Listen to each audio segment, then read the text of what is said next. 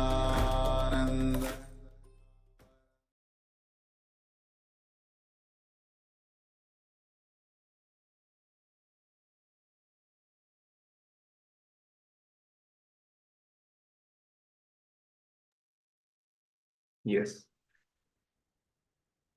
You can now open your eyes, come back to the state, becoming aware of your surroundings. Hopefully, you all penned down all the powerful cognitions that you received from that state of unclutching during this contemplation exercise. It is now time for all of us to share these powerful cognitions and understandings that we have downloaded from the third eye on social media, inviting people to join in this Paramashivoham program. So you may take a couple of minutes and post these powerful cognitions that you received from the third eye. Share it with the entire world, inviting them to the Paramashivoham program as well. So let's take a minute or two and do this enriching exercise.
Yes. So with this, we now come to the end of this internalization exercise. A very profound truth that was revealed by Swamiji in this segment on the nature of perception and the nature of reality.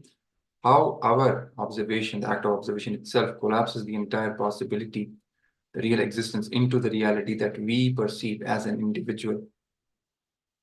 And how to tap into that real nature of reality by penetrating the time shaft. And that happens with the grace of the Guru. So with this, we now move to the power manifestation session. Again, we're manifesting the power of remote vision. So let's straight away dive into it and enter into the power manifestation round.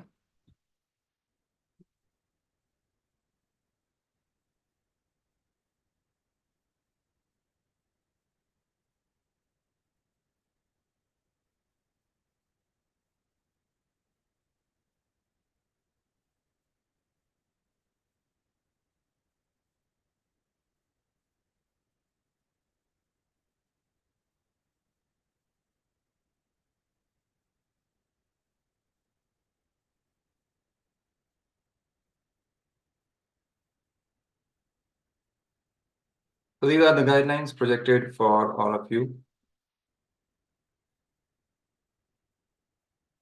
for this round. As you all know, we start with receiving the power of cognition from the Living Enlightenment book.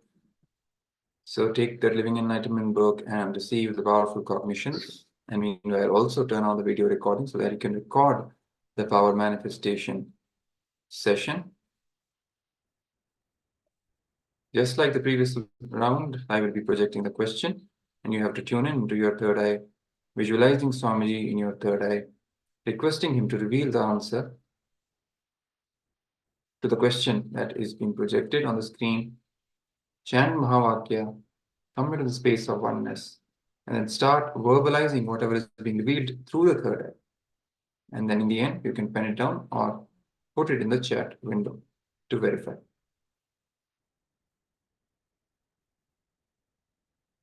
So let me project the question for this round.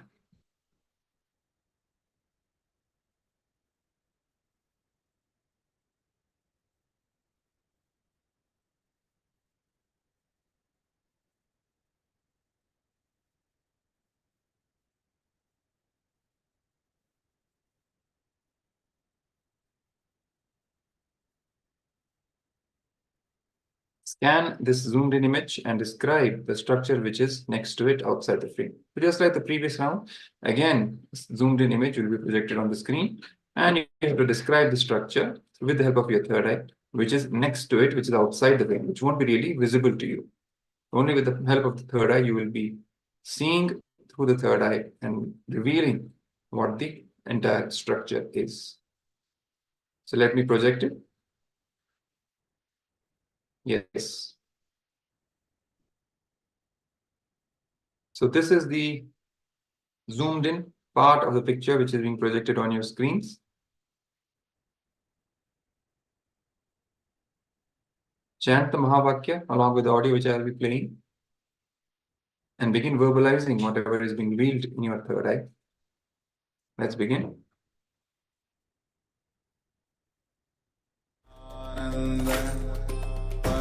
Paramashivoham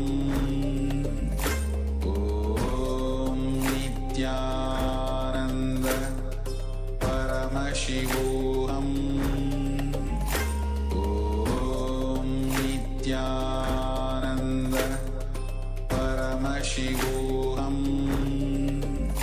Om Nithyananda Paramashivoham Paramashivoham Om Nithyananda Paramashivoham Om Nithyananda Paramashivoham Om Nithyananda Paramashivoham Nithyananda Paramashivoham Om Nithyananda Paramashivoham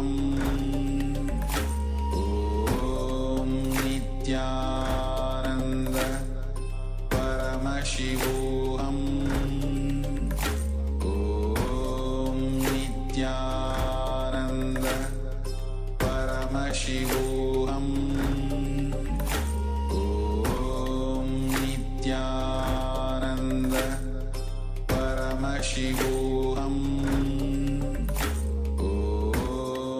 Nithyananda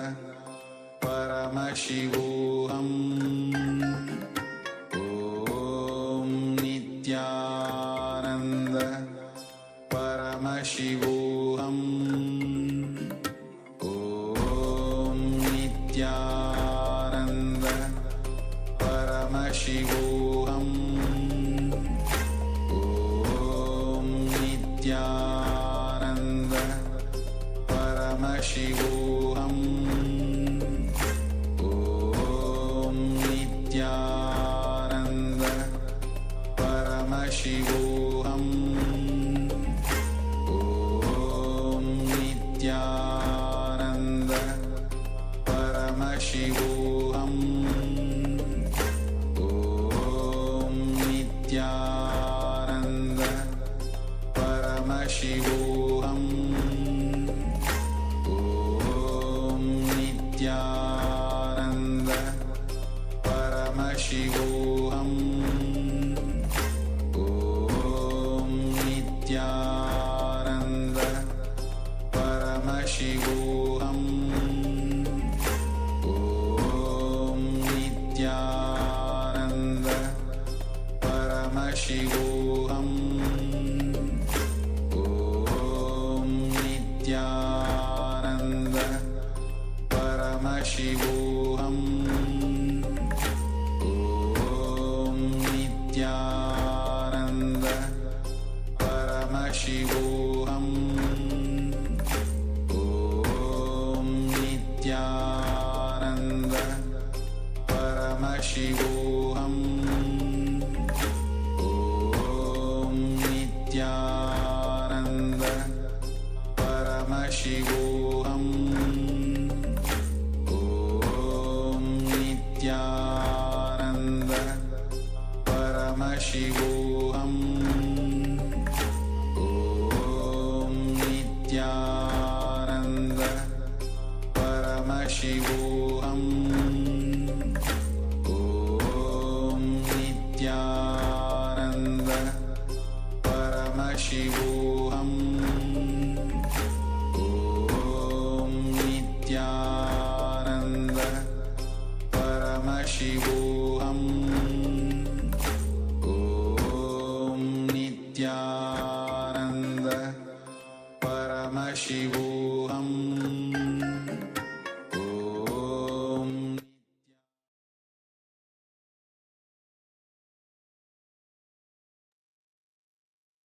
Yes. So you can now begin penning it down. Whatever was being revealed in your third eye, you can put it in the chat window also. And all the viewers who are watching from YouTube and other social media platforms, you can put it in the comments section.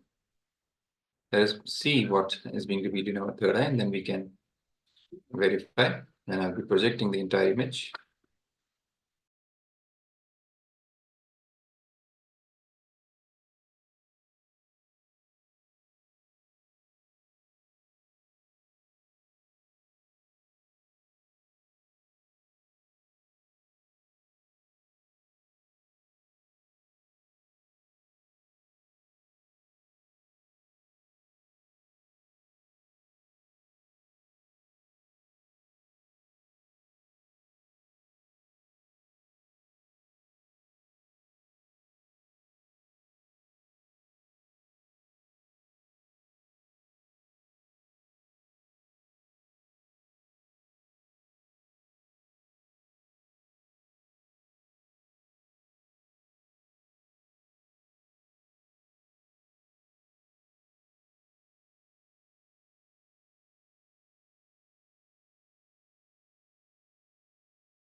So let me now project the entire image for all of you to verify. Yes. So this is the entire picture. It is the Meenakshi Amman temple in Madurai, the temple dedicated to Devi Meenakshi Paramashiva Shakti. As you can see, this is the entire picture, the temple, the Gopuram, the temple tower, and the blue sky behind it. That is the entire picture. So whoever saw this or some of these details through the third eye, congratulations, you have manifested this power.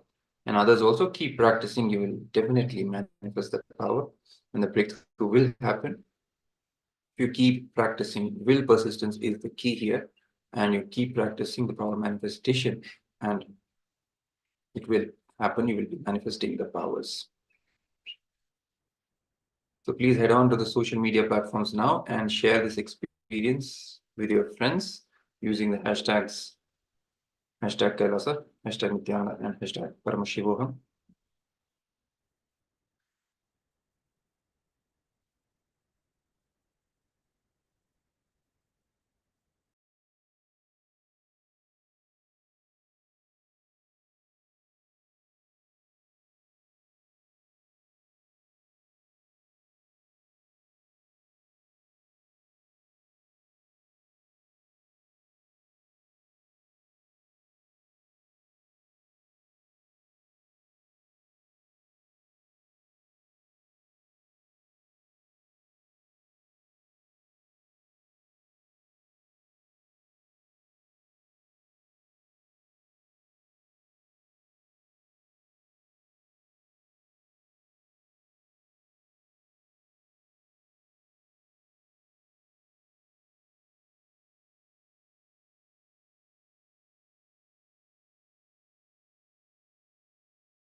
Sorry for the technical glitch.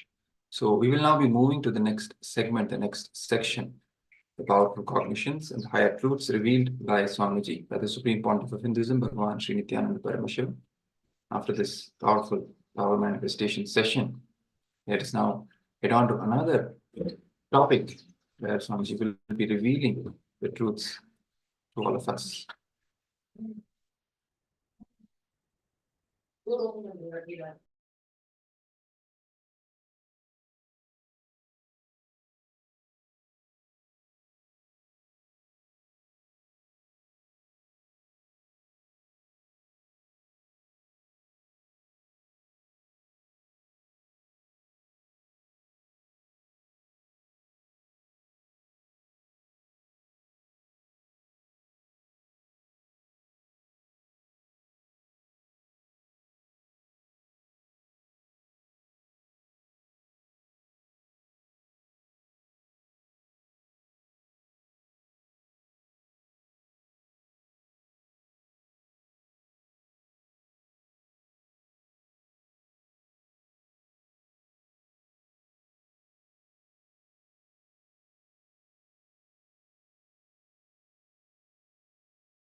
Yes. So this topic, the topic of this segment is global peace, a byproduct of individual bliss. Individual bliss, the byproduct of that is global peace. We all talk about achieving global peace as individual countries, as global fraternity. We're trying to take action, measures, how to inculcate and how to develop a new kind of a world where global peace exists. But how to actually achieve it? What is the real way of achieving that global peace? That is what we are going to look at. So let us straight away dive in to a powerful revelation by Swamiji in the form of a short clip. So let's tune in.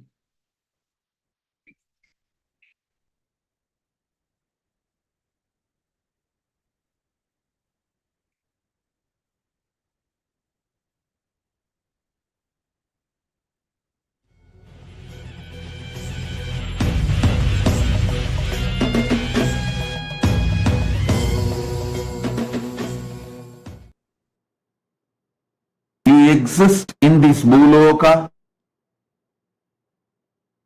How much you focused on Shanti, that level of good karma you will be having, and that good karma will raise you to those higher vertical time zones. If you made lot of peace with yourself and the world, in this world you will raise to the next world.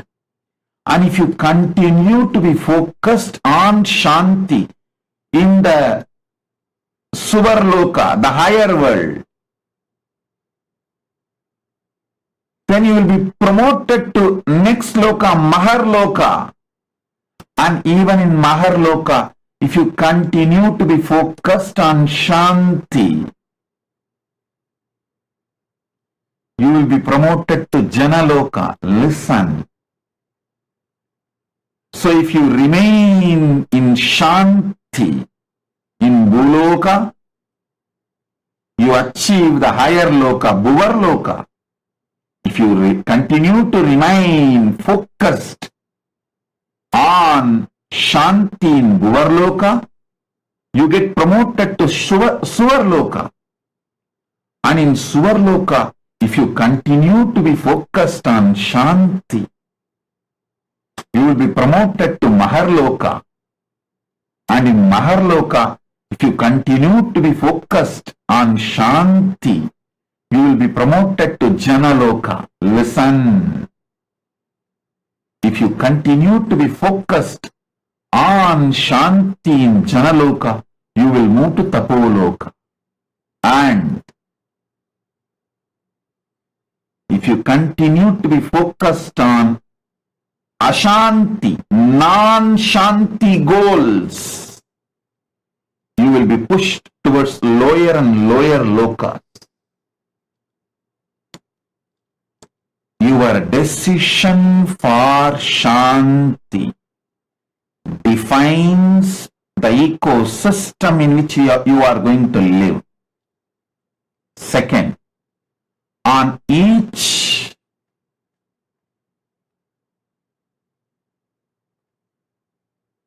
time zone, for example, Bhuloka, Bhuvarloka, Suvarloka, each time zone, vertical time zones, in each loka, people are different. Lifestyle is different. Good, bad is different. Right, wrong is different.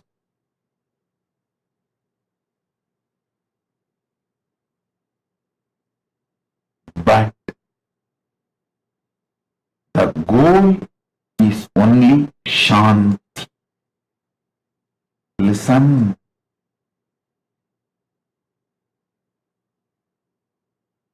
The goal is only Shanti. This is a second truth. Third truth. In this Bhuloka, if you want money, the law of generating wealth, dharma of generating wealth and sharing wealth is different. In Swargaloka, if you want wealth, generating wealth and distribution, sharing wealth, the law, dharma is different. In the Bhuloka, the dharma of the war is different. In Swargaloka, dharma of the war is different. In Bhuloka, dharma of the kama, the joy, pleasure is different. And Swargaloka, dharma of the joy, pleasure is different. But in all 14 lokas, from Batala, Rasatala, Mahatala, Talatala, Sutala, Vitala, Atala, Bhuva, Suva, Maha, Jana, Tapa, Satya, Vaikunta, Shripura, Kailasa, Maha Kailasa in all time zones. The way for Shanti, peace, is only one. Nirvikalpa Samadhi, unclutching. If someone in Bhuloka wants to achieve peace, Shanti, the ultimate technique is unclutching, Nirvikalpa Samadhi. If someone in Tapoloka wants to achieve peace, Shanti, the technique, method is same, Nirvikalpa Samadhi, unclutching. Listen. In Bhuloka, if someone wants to make money, the law of the money is different. Generating wealth and sharing wealth, the law is different. In Swargaloka, somebody wants to make wealth, generating wealth and distribution of the wealth law is different. But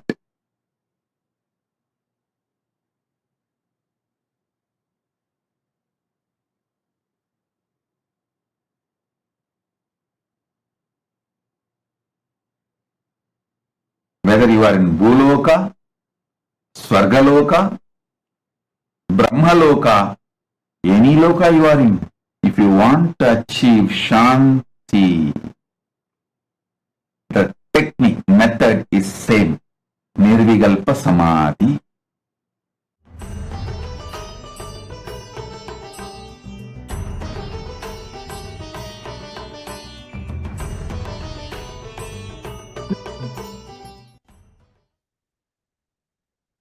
Yes. So as Swamiji has just revealed about how to manifest Shanti, how to manifest peace inside us. The way to manifest peace, Nirvikalpa Samadhi, unclutching, is the same across all the planes of existence, whether it is Bhuloka, whether it is Swargaloka, whether it is Tapoloka, any plane of existence. The way to manifest peace inside us, the way to manifest Shanti inside us is the same. That is Nirvikalpa Samadhi, experiencing that state of unclutching. So let us move further into what Swamiji is revealing in this segment.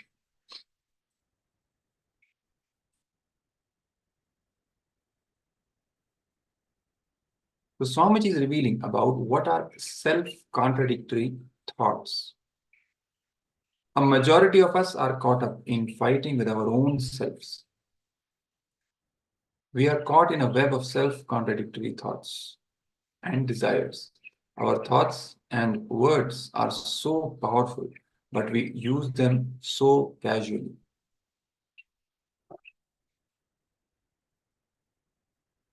Say you have a headache. What do?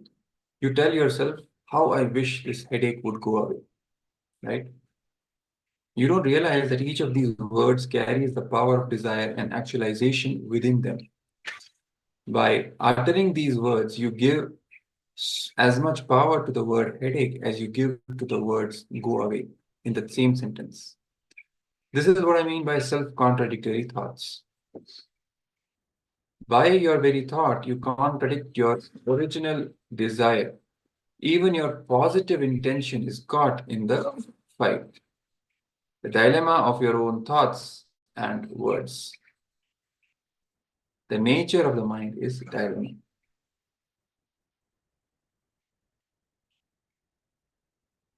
So you will then ask, how do I get rid of this headache? Just say, let me be healed, that's all. The mind is so used to thinking only negative words, that is the problem. Our self-contradictory thoughts are the root cause of all our suffering. All our suffering arises from our ignorance of the truth that we are by nature bliss. You are a part of existence, which is by nature bliss. Once we intelligently and experientially understand this, we will consciously and strongly see our self-contradictory thoughts being replaced by self-healing thoughts. When we infuse healing thoughts into our system again and again, we give power to positive words and thoughts. They get embedded in our very muscle memory. So at times of low mood and depression, these healing thoughts will automatically come up in our inner space and pull us out of the low mood. How? When we infuse healing thoughts into our system again and again. That is how we get the power of positive words and thoughts. And these words, which get then embedded into our muscle memory, it comes up whenever we are in the low mood or facing depression. On our own, we can raise ourselves up from our low feelings and the negative play of the mind. When we again and again infuse self-healing thoughts into our system. There's a beautiful story from the life of Buddha that Swamiji is sharing with all of us. Devadatta, cousin of Buddha, joined Buddha's order of monks. He was hungry for power and status. He wanted to become the head of the order of monks, but Buddha would not allow such an immature person who was running after status instead of enlightenment to lead his mission. So Devadatta harbored jealousy and ill feelings towards Buddha and even made several attempts to kill him.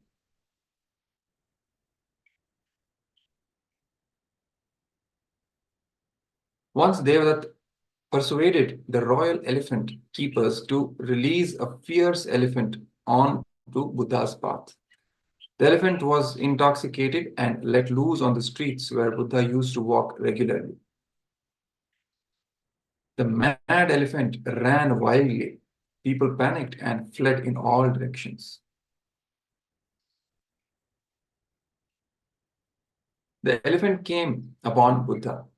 Buddha kept walking, radiating the same peace and calm even in the face of this danger. His bliss and peace was not at all affected by the threat of the wild elephant.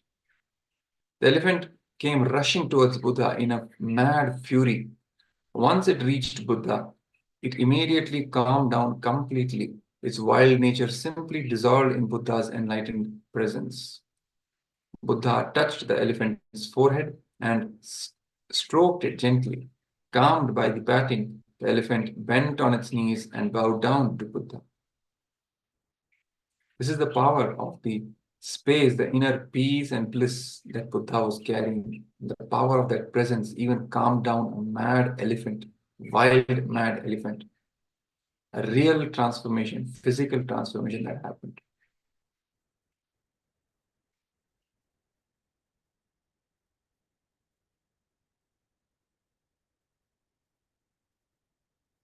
The people watching the whole scene were simply shocked because they could not believe what they just saw. It is completely something that is beyond logic. You cannot explain how this would happen, but it happened.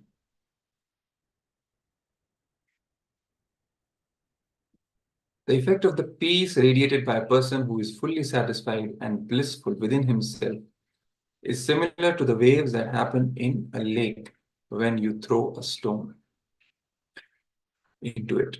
Everything in the lake is touched by the effect of the stone.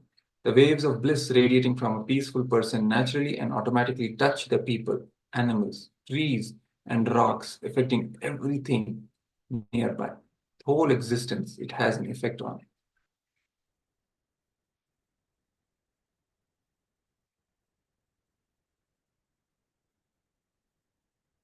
So the individual peace that an individual radiates, by its very nature, it touches the world. It touches the world around that individual.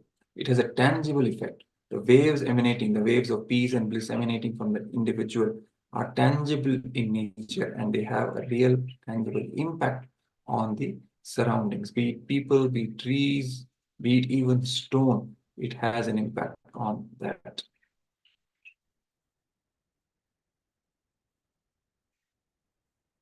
So, what does it really mean about the first idea that we started with, how to manifest world peace? To make the whole world blissful and happy, you don't have to do anything. Just change your center. When you are seeing a horror movie, your world will be filled with fear. But if you just change the channel to, say, a comedy movie, you can see how your whole world changes.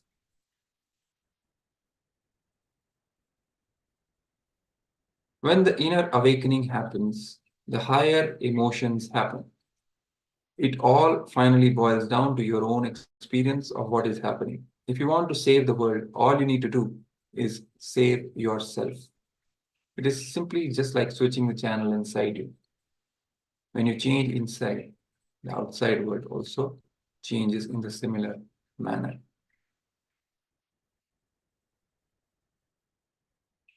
Everything is actually happening in this world. Great spiritual sessions where enlightenment is being shared, and at the same time, terrorist training camps where violence is being shared. According to what you tune with, the world that you attract and see will also appear to be. you will attract the same type of people and situations in your life according to what you tune with, how your inner space is, what it is tuned to. Same kind of situations, same kind of people you will attract in your life. So what is the key? Key lies within. Look within, change within, and outside also will change. Even one person struggling for enlightenment, seeking, raises the consciousness of at least 1 million people. That is how powerful this is. Even one person sincerely seeking for enlightenment, it raises the consciousness of at least 1 million people in the world. Because everything is connected individually, actually. So in the inner space of that person seeker, when that yearning for enlightenment arises, it creates that impact in the surroundings and raises the consciousness of even other people, at least 1 million people. They might not even know that there is a seeker who is seeking for enlightenment. No. But the effect is real. That is what they will feel in their life.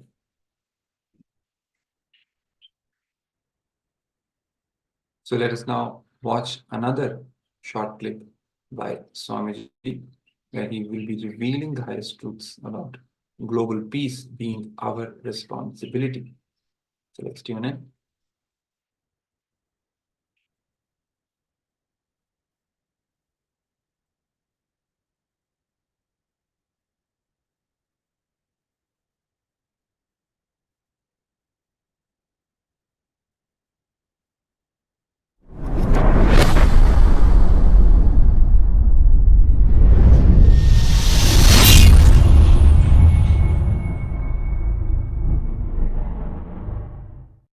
Hinduism is the real religion.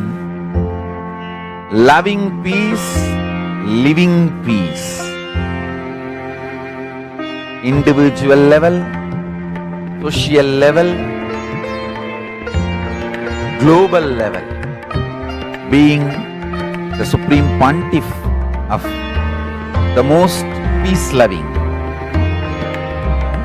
peace-living religion. I give you all my blessings. It is we Hindus need to keep the global peace as a living possibility, and we need to make this global peace as reality. Just talking about global peace will not work. Working for global peace only is the responsibility of the real living Hindu. Anyone who wants to claim themselves as a Hindu or practicing Hindu should work for global peace. Global peace is our responsibility.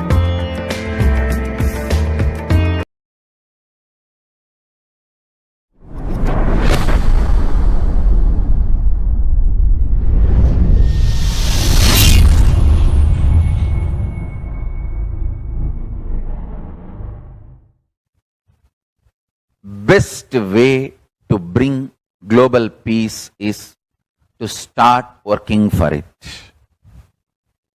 Individual level, social level, global level, let us start working for it. Let us establish at least 1,000. See, we are working for 2,000. We already listed the living, practicing Hindus who are going to be part of this micronation, the founding fathers of micronations all over the world.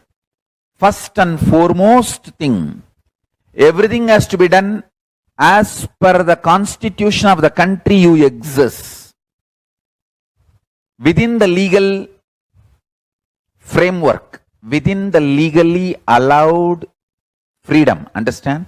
The purpose of these micronations is to bring global peace. I don't want anyone to create conflict by creating this micronation. The purpose of the micronation is to bring global peace. So whoever is interested in really working for global peace, responsibly, spreading oneness, the great Hindu principles, and creating not only individual peace by creating a not only creating individual peace by meditation, unclutching, creating an ecosystem where the global peace can start manifesting. Living global peace, loving global peace, spreading global peace. So the purpose of these micronations is to bring global peace. By next year, 2021, International Day of Peace, we want to have 2021 micronations. We are looking 2021 number by 2021, but at least we want to make 1,000 into reality. See, the goal is 2021, but I want to make it at least 1,000 into reality. We can register 2021 before 2021 International Peace Day, and at least 1,000 we can get recognition. All that it is possible. September 21st, 2021 Tuesday is the timeline for us to make 2021 micronations KAILASA. KAILASA micronations all over the world. So I welcome everyone who is interested in individual peace and global peace to take this responsibility and be part of this great mission. Work for global peace. Work for global peace. This is going to be the movement for global peace. Let's do it. Let's really do it.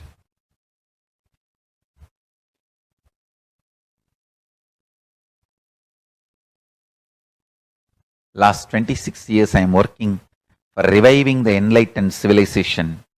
10 years we are studying very seriously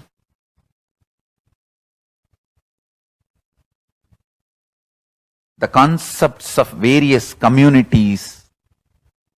See, in 2005, I created a community in Duarte in Los Angeles, enlightenment-based community. In 2000,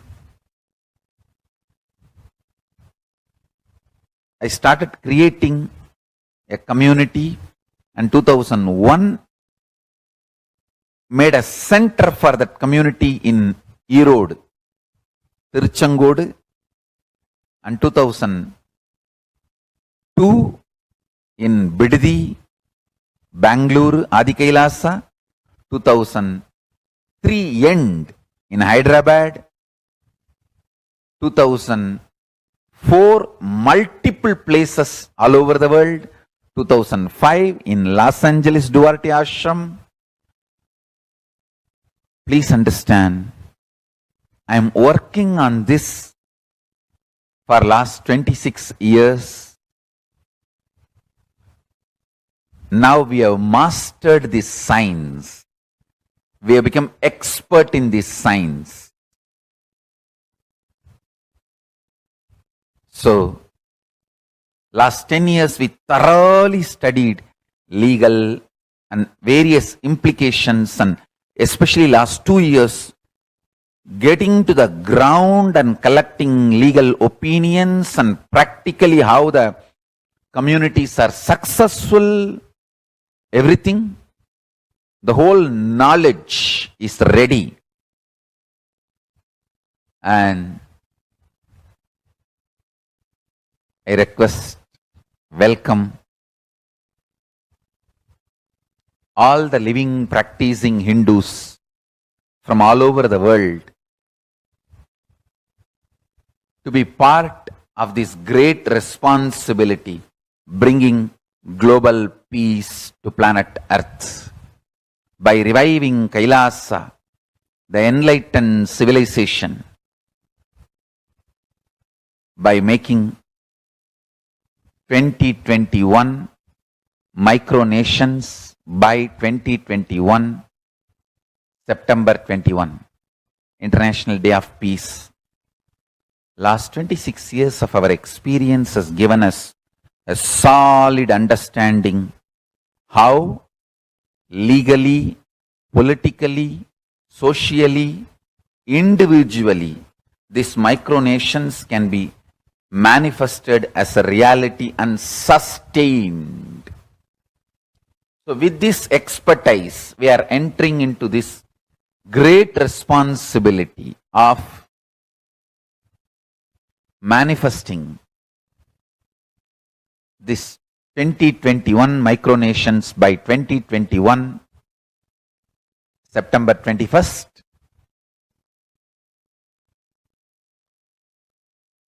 I welcome all of you, whoever wants to be founding father of KAILASA, the micronation.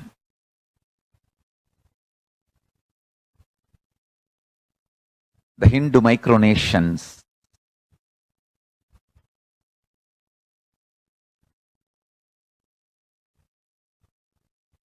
should be formed all over the world. So we stand for the grand narrative of Hinduism, global peace, and the enlightenment science of Hinduism.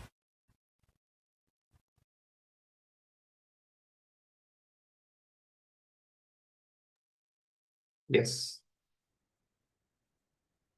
So, as Swamiji has revealed in this beautiful segment on how we can manifest global peace, and it is in fact our responsibility as Hindus to work for global peace. And the technique as well, Swamiji has taught that when we change our inner space, when we tune in to that state of unclutching, when we practice more and more unclutching, nirvikalpa samadhi, we manifest peace and bliss inside us. And then automatically, the waves that emanate from that inner space that we carry start changing the surroundings around us. And when more and more people start practicing this nirvikalpa samadhi, unclutching meditation, and they start achieving that state of inner peace and bliss, so naturally, as a byproduct, the world itself will become peaceful. We will achieve global peace. So what a beautiful understanding, an important revelation that change will happen from within. You don't need to do anything. If you want to save the world, all you need to do is save yourself. That's what Swamiji says. So from this very profound understanding, let us now immediately dive into the internalization exercise. And then we will conclude today's day of Paramashivoham with the power manifestation session. So let us now look at the internalization exercise which we are going to do.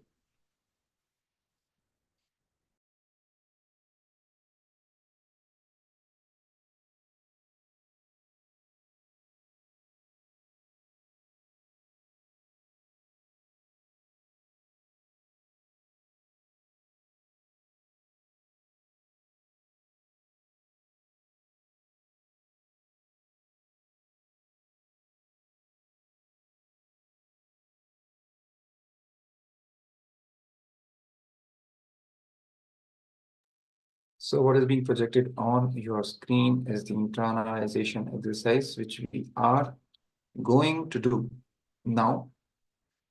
On your left, you can see is the revelation that Swamiji has shared with all of us. Individual peace by its nature touches the world. Everything is actually happening in this world. Great spiritual sessions where enlightenment is being shared, and at the same time, terrorist training camps where violence is being shared. So both are happening simultaneously. According to what you tune with, the world that you attract and see will also appear to be. You will attract the same type of people and situations in your life. This is the truth. Now, the exercise which is given on the right side. First step, contemplate on this truth and write down incidents where you decided to share violence or act out of violence? Right, in detail. So let's start this exercise with the first step. Start penning down and writing. First, contemplate on this truth on your left, and then start writing down the incidents where you decided to share violence, where you decided to act out of violence. Please start penning down.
Yes. So hopefully you've all penned down the incidents where you decided to act out of violence. Now the second step, and I also hope you have written in detail. I did not read out this part of the instruction. I'm completing with all of it. If you have not written in detail, you can also take a few more minutes and write in detail all the incidents where you decided to share violence or act out of violence.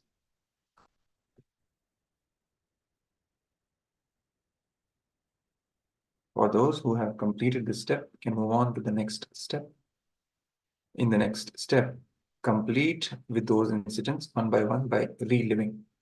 So what you're going to do is you're going to pick up one incident, one at a time, all the incidents. And each incident you are going to relive.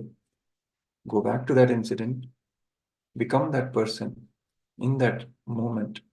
Feel whatever you were feeling at that time, what was going on inside you at that time. Feel it completely. Relive that entire incident. And then move to the next incident. One by one, for all the incidents, complete with all those incidents one by one, by reliving. Let's continue. For those who are still in the first step, can take a couple of minutes to finish the first step and then move on to the second step. Let's continue.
Yes, hopefully you've all completed all those incidents which you have written about one by one by reliving.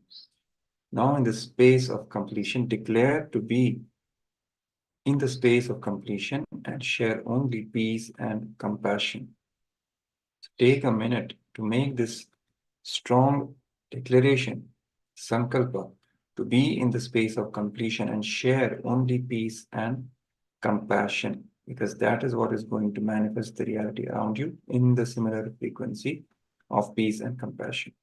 You start attracting similar people, similar situations, and this will happen only when you strongly declare from the space of completion to only share peace and compassion. So make this declaration.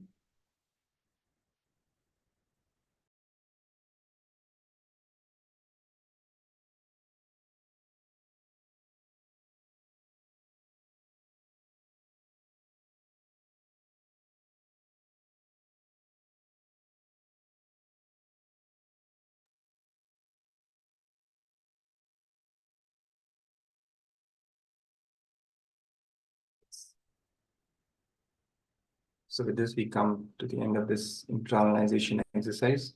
So we will right away jump into the power manifestation session before we conclude for the day.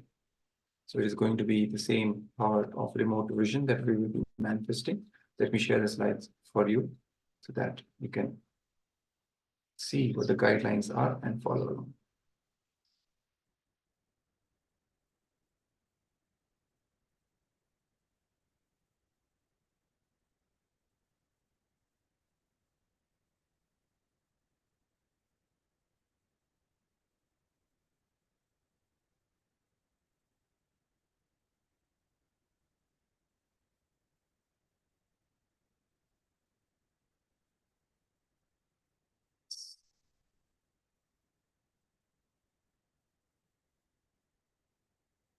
As you can see, guidelines for the power manifestation session.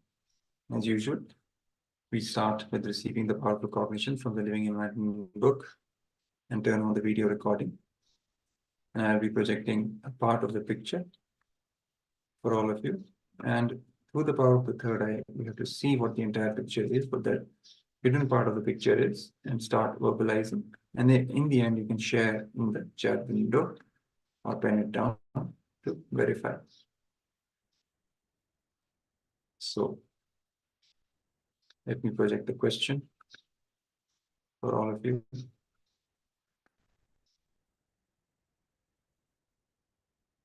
Scan the zoomed in image and describe the structure which is next to it outside the frame. So let me project the zoomed in image. Yes. So this is the image. I'll be playing the Mahavakya. Chant Mahavakya. Come to the space of oneness with Swamiji, visualizing Swamiji in the third eye, just requesting him to reveal to you what the entire picture is and the structure outside this frame is, and describe it. Whatever details are being revealed to you, start verbalizing and then eventually pen it down. So let's begin.